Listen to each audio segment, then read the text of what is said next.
السلام علیکم ورحمۃ اللہ وبرکاتہ۔ آج ہماری گفتگو نکاح کے تعلق سے ہوگی۔ نکاح کرنا کب فرض ہے، کب سنت ہے، انشاءاللہ تبارک و تعالی اس کو وضاحت کے ساتھ ہم سمجھیں گے۔ نکاح کی 5 شرعی حیثیت ہیں۔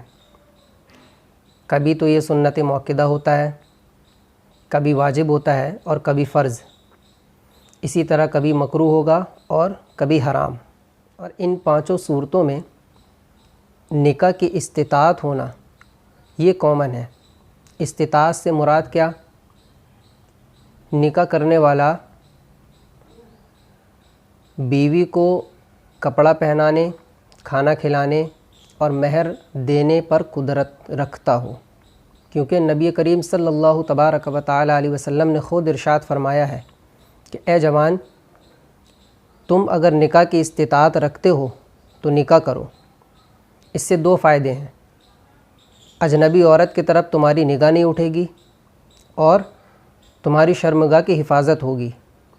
لیکن اگر تم نکاح کی استطاعت نہیں رکھتے تو پھر نکاح کرنے کی ضرورت نہیں، بلکہ آپ نے ارشاد فرمایا کہ وہ شخص جس کو نکاح کی استطاعت نہ ہو وہ روزہ رکھے، کیونکہ روزہ رکھنے سے شہوت ختم ہوگی۔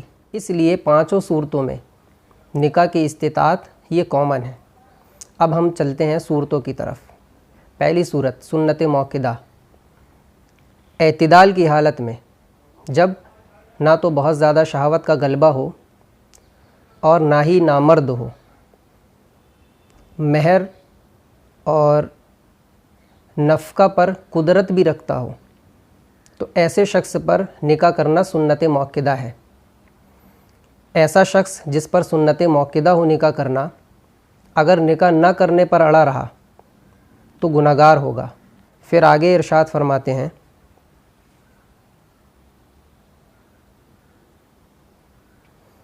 کہ اگر حرام سے بچنا یا اتباع سنت یا تعمیل حکم یا اولاد حاصل کرنا یہ مقصود ہو تو پھر ایسا شخص نکاح کرنے پر ثواب بھی پائے گا۔ اور محض صرف لذت حاصل کرنا یا قضاء شہوت، یعنی صرف شہوت کو ہی پوری کرنا، شہوت کو دور کرنا یہی مقصود ہوا تو پھر نکاح کرنے میں کوئی ثواب بھی نہیں ملے گا۔ یہ ہوئی پہلی صورت۔ دوسری صورت آتی ہے واجب۔ شہوت کا بہت زیادہ غلبہ ہے کہ نکاح نہ کرے تو معاذ اللہ اندیشہ زنا ہے، اور مہر اور نفقہ کی قدرت بھی رکھتا ہے تو نکاح واجب ہے۔ یاد رہے، مہر اور نفقہ یہ کامن ہے۔ ارشاد فرماتے ہیں مہر اور نفقہ کی قدرت بھی ہے اور اندیشہ ہے کہ گناہ ہو جائے گا، تو ایسی صورت میں نکاح کرنا واجب ہوگا۔ یوں ہی جبکہ اجنبی عورت کی طرف نگاہ اٹھنے سے روک نہیں سکتا، راستے پر ہے، گھر پر ہے، کہیں پر بھی ہو، اجنبی عورت پر نگاہ اٹھنے سے اپنے آپ کو نہیں روک پا رہا، اجنبی عورت کی طرف نگاہ اٹھی جا رہی، تو ایسی صورت میں بھی نکاح کرنا اس پر واجب ہے۔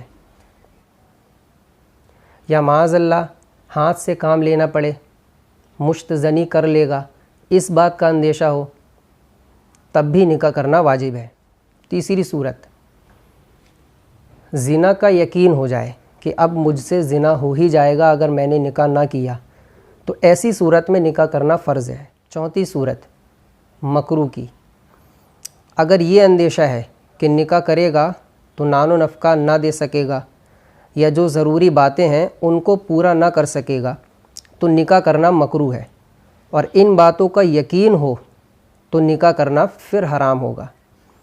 چوتھی اور 5ویں صورت کیا ہے کہ اگر اس بات کا اندیشہ ہو نان و نفقہ نہیں دے سکتا، جو ضروری باتیں ہیں اس بات کو پورا نہیں کر سکتا تو نکاح کرنا مکروہ ہے، اور انہی بات کا اگر یقین ہو جائے کہ نان و نفقہ دے ہی نہیں سکتا، کپڑا نہیں پہنا سکتا، کھانا نہیں کھلا سکتا، تو ایسی صورت میں اس کے اوپر نکاح کرنا حرام ہوگا۔ اور ان دونوں صورتوں میں جبکہ نکاح حرام یا مکروہ ہو، ان دونوں صورتوں میں نکاح اگر کرے گا تو نکاح ہو جائے گا۔ حرام ہے، مکروہ ہے، اس کا یہ مطلب نہیں کہ نکاح منعقد ہی نہ ہو، نکاح ہو جائے گا، بس نکاح کرنا مکروہ اور حرام ہوگا۔ یہ ہے نکاح کی شرعی 5 حیثیت، جس میں ایک چیز کامن ہے، نکاح کی استطاعت جو شریعت اسلام نے مقرر کی ہے۔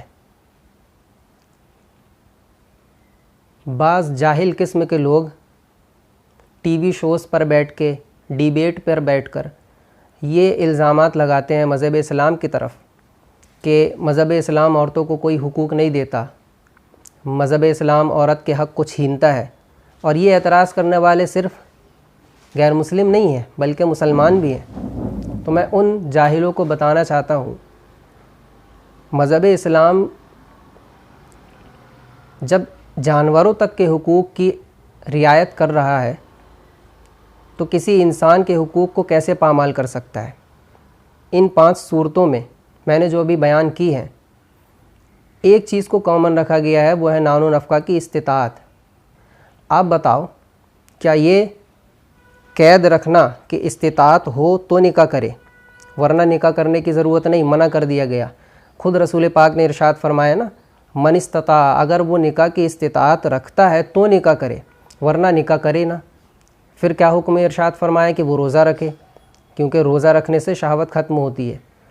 اگر عورتوں کے حقوق کی رعایت نہ ہوتی تو آپ تو سیدھے ارشاد فرماتے نکاح کرو، بھلے سے تمہارے پاس کھانے کے لیے، کھلانے کے لیے پیسے نہ ہو، پہنانے کے لیے کپڑے نہ ہو، رکھنے کے لیے چھت نہ ہو، آپ ارشاد فرماتے نکاح کرو، جیسے رہے گی رہے گی۔ لیکن نہیں، ارشاد فرمایا اگر استطاعت ہے نکاح کی تو نکاح کرو، ورنہ روزہ رکھو۔ تو ان مسائل میں ہمیں عورتوں کے حقوق بھی ملتے ہیں، اور جو نکاح کرنا فرض ہے، واجب ہے، سنت ہے اور مکروہ اور حرام ہے، یہ حکم بھی ہمیں ملتا ہے کہ کس صورت میں مکروہ ہے، کس صورت میں فرض ہے، حرام ہے۔ یہ سارے مسائل ہمیں آج کی اس گفتگو میں ملے، اور خاص طور سے یہ بھی ملا کہ عورتوں کے حقوق ہر جگہ پر مذہب اسلام نے رکھے ہیں اور اس کی رعایت کی ہے۔ بس فرق اتنا ہے کہ جاہلوں کی عقل وہاں تک پہنچتی نہیں اور وہ اعتراض کر بیٹھتے ہیں۔